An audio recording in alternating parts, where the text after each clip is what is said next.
I would open the door, sit there, and he's like, I could bite you if I wanted. I'm like, I know you could. Like, we would kind of have like a little Mexican standoff, and I would kind of stick out my hand, and he's like, I'm not going to smell it. only for like a second. I'm like, okay. He's like, I'm not licking it. I'm like, you don't have to. And he's like, okay, you know what, can you pet me while you're here?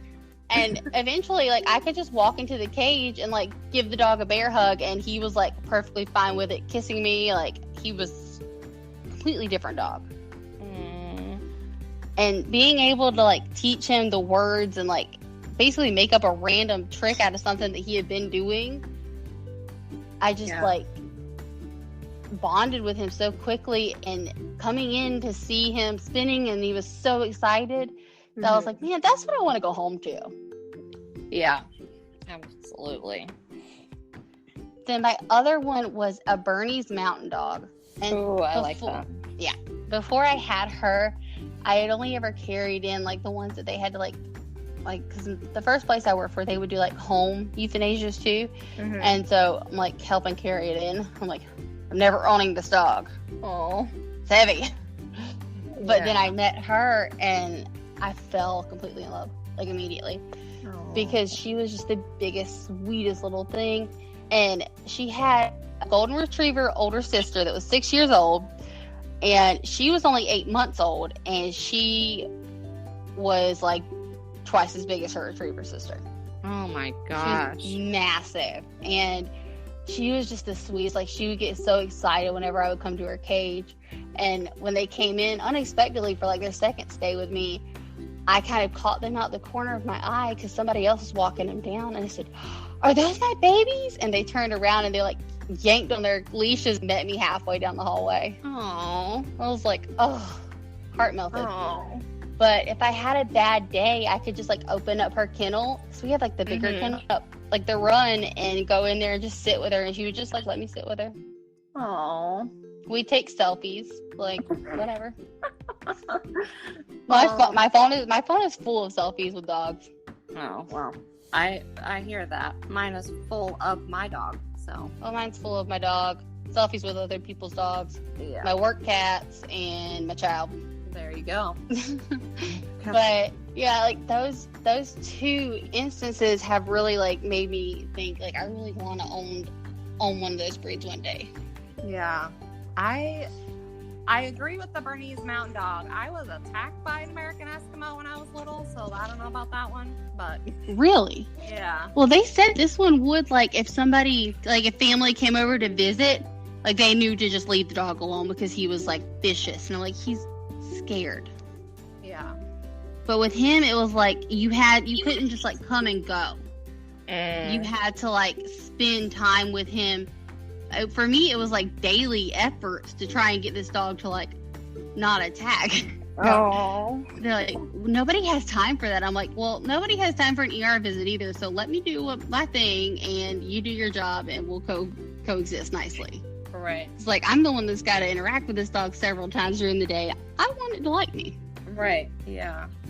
But I will admit, it did take a great deal of effort.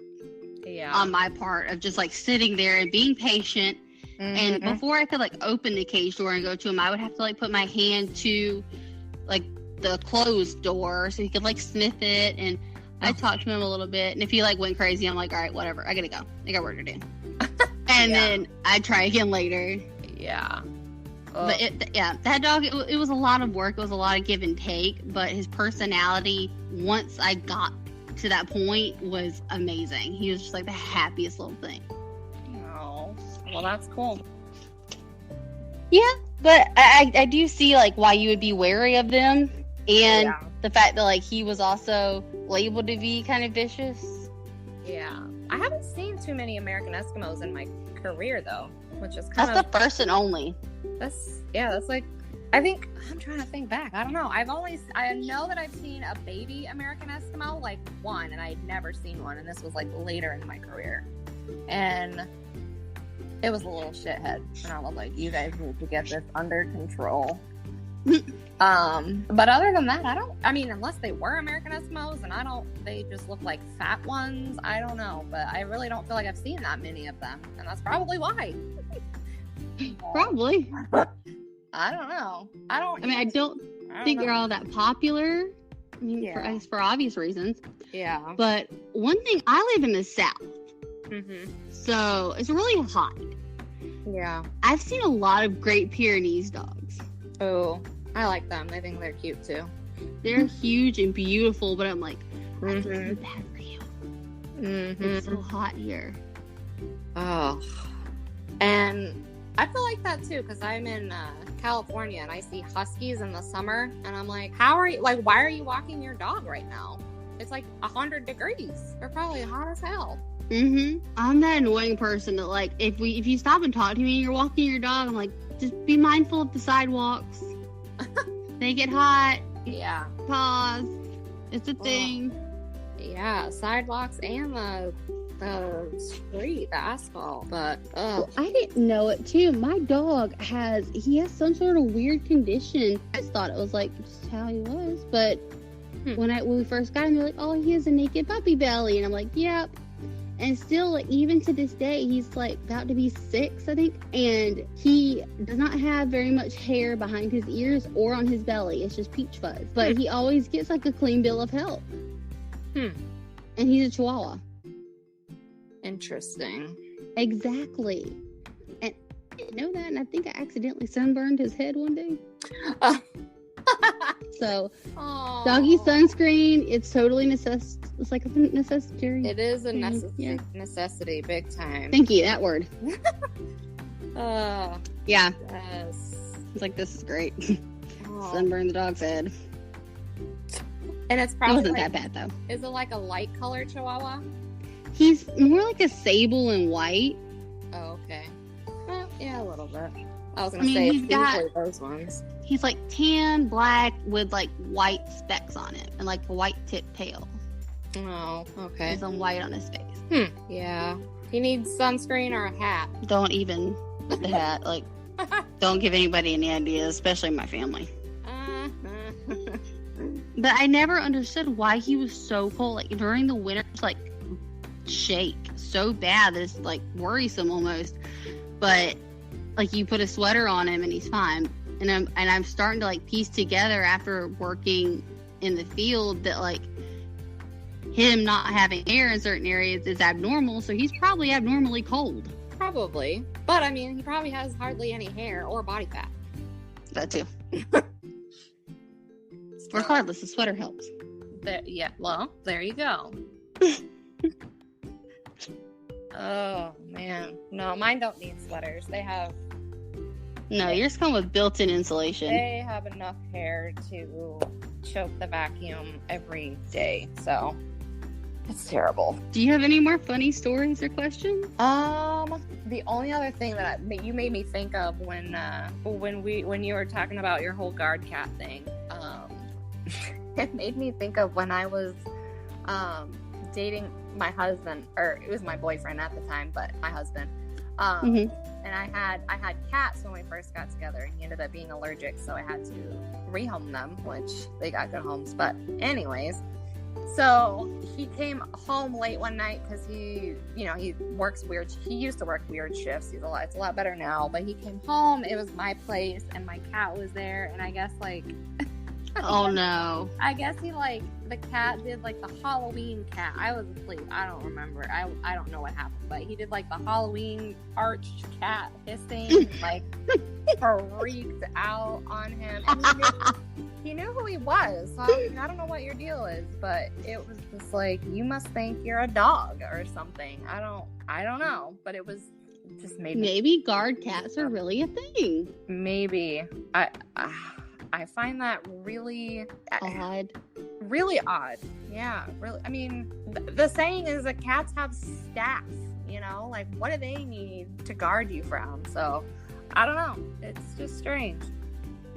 But it's just really odd. And then when you were talking about like stereotypes, right? How, like any breeds or anything that break the stereotype. I was thinking about this girl that I work with, her cat. She has a tortie. And you know how torties and calicos are, right? Like, I haven't really seen them all that much. We mostly have tabbies. Oh, okay.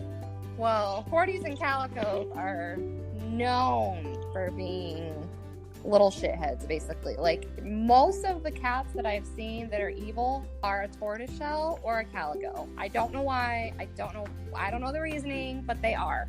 And this girl that I work with, her tortie cat, I was like scared to meet her. So I was like, oh great, I'm gonna get my face eaten or whatever.